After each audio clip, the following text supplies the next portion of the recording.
కలని పునాది చేసి ఎదగాలని తరిమే వాళ్ళని హితులుగా తలచి ముందుకెళ్ళాలని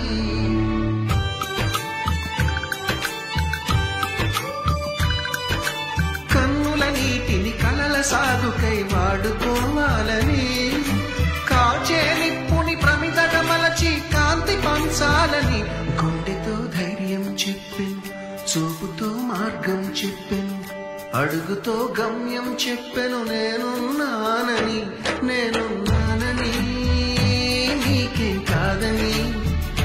నిన్నటి రాతని మార్చేస్తానని